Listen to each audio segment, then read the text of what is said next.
हम देख रहे हैं सैजिटल सेक्शन ब्रेन का, और ब्रेन के अंदर कुछ इंपॉर्टेंट स्ट्रक्चर्स आपको दिखाई दे रहे हैं, स्लीप, रिकवरी और जरूरी हार्मोन्स के रिलीज होने से रिलेटेड। और मैं सोच रहा हूँ कि हम सब एग्री कर सकते हैं कि स्लीप बहुत इंपॉर्टेंट है। इवन माइल्ड स्लीप डेप्रिविएशन कुछ ही दिनों में कॉग्निटिव और फिजिकल परफॉर्मेंस को इम्पैक्ट कर सकती है, प्रोडक्टिविटी और इंसान की ओवरऑल हेल्थ को। और जितना ज्यादा फिजिकली एक्टिव आप स्पोर्ट और एक्सरसाइज में हैं, तो आप ये कह सकते हैं कि स्लीप और भी ज्यादा इंपॉर्टेंट हो जाती है रिकवरी प्रोसेस के लिए। और इसकी एक वजह यह है कि स्लीप जो है वो रिकवरी के लिए इतनी इंपॉर्टेंट इसलिए है क्योंकि जब कोई प्रॉपर स्लीप हैबिट्स को फॉलो करता है तो एक ह्यूमन ग्रोथ हार्मोन या HGH में स्पाइक आता है। तो आज हम बात करने वाले इस हार्मोन के कुछ अमेजिंग इफेक्ट्स के बारे में बॉडी और रिकवरी पे। और हम सिर्फ एक्सरसाइज से रिकवरी की बात नहीं कर रहे हैं, बल्कि इंजरी से भी, और कुछ इंपॉर्टेंट स्लीप प्रोटोकॉल्स और हैबिट्स अपनाएंगे जो आप अपनी लाइफ में यूज कर सकते हैं अपनी स्लीप और ग्रोथ हार्मोन के रिलीज को इंप्रूव करने के लिए।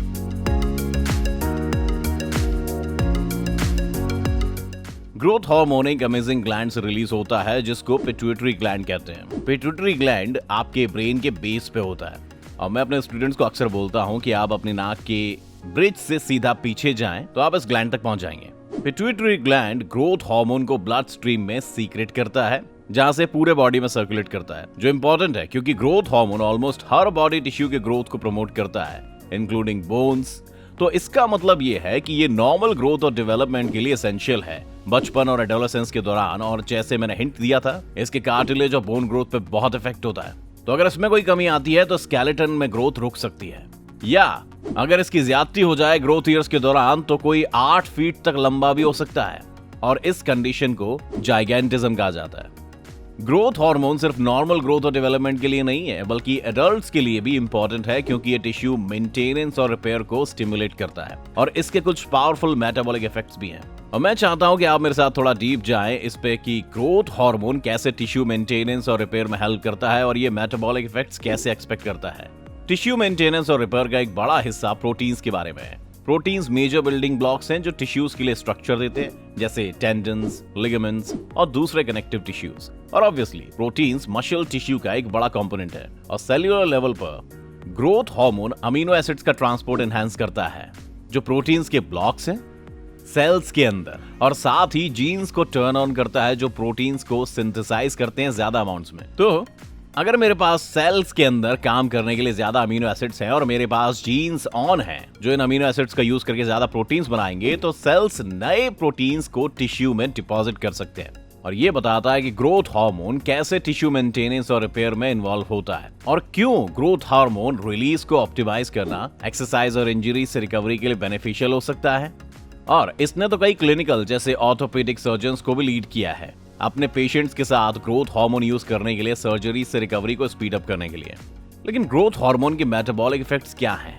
Well, growth hormone fat utilization को भी एनहांस करता है, और ये फैटी एसिड्स को फैट स्टोरेज से मोबिलाइज या पुल करके करता है, जिससे ब्लड मेन स्ट्रीम में सर्कुलेटिंग फैटी एसिड्स की अमाउंट बढ़ जाती है, और ये फैटी एसिड्स फिर एनर्जी के रूप में यूटिलाइज और बर्न हो सकते हैं। तो ग्रोथ हार्मोन की ये एबिलिटी कि वो फैट यूटिलाइजेशन और कनेक्टिव टिश्यूज और मसल्स में प्रोटीन सिंथेसिस को प्रमोट करता है, तो इस वजह से आपका जो ओवरऑल लीन बॉडी मास होता है वो इंक्रीज होता है, जो कि एक और वजह है कि proper levels of growth hormones fitness, muscle growth और बॉडी कंपोजिशन के लिए बेनिफिशियल हो सकता है। और ये भी कि क्यों कुछ फिटनेस और बॉडी बिल्डिंग वर्ल्ड वाले एक्सोजेनस ग्रोथ हार्मोन इंजेक्शंस के रूप में लेने की कोशिश करते हैं। और मैं क्लियर कर दूं, मैं ये रिकमेंड नहीं कर रहा हूं, क्योंकि हम फोकस करना चाहते हैं natural release of growth hormone को ऑप्टिमाइज करने पे। और इससे एक बात तो साबित हो जाती है कि हमारी जो प्रॉपर स्लीपिंग हैबिट्स होती हैं वो इसमें मददगार हो सकती है। अनफॉर्चुनेटली हर किसी को रात को नींद नहीं आती है। कई लोग बहुत ही थका हुआ महसूस करते हैं, चाहे भले ही उन्होंने पूरी रात स्लीप ली हो। कई लोग जागते हैं विद ड्राई माउथ या सोर थ्रोट, और कई लोगों को रात में सोते वक्त सांस लेने में भी तकलीफ होती है। ग्रोथ हार्मोन पल्सेस में रिलीज होता है और पूरे दिन घटता या बढ़ता रहता है, और आप इस ग्राफ में पल्सेटाइल पैटर्न देख सकते हैं। और आप इस पर्टिकुलर ग्राफ में ये देख सकते हैं कि यहाँ पे कुछ बड़ी स्पाइक्स हैं, और ये क्या काउंट कर रही हैं? अच्छा, कुछ चीजें हैं जो ग्रोथ हार्मोन के रिलीज को स्टिमुलेट करती हैं, जैसे लो ब्लड ग्लूकोज या ब्लड में फैटी एसिड का लो लेवल, जो फास्टिंग या भूख के टाइम हो सकता है।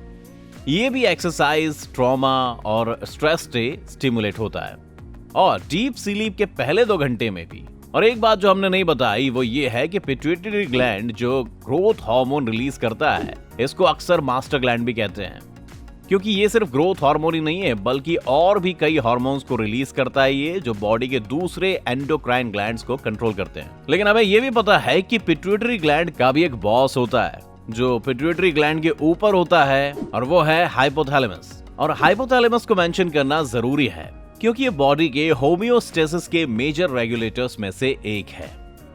तो अगर हाइपोथैलेमस को बॉडी से सिग्नल मिलते हैं जैसे फास्टिंग या भूख की हालत में, इमोशनल स्ट्रेस, फिजिकल स्ट्रेस या ट्रॉमा या फिर एक्सरसाइज जैसे फिजिकल स्ट्रेसर्स, तो वो पिट्यूटरी ग्लैंड को बोलता है कि ज्यादा ग्रोथ हार्मोन रिलीज करो क्योंकि बॉडी में कंडीशन अभी थोड़ी डिफरेंट हो गई है।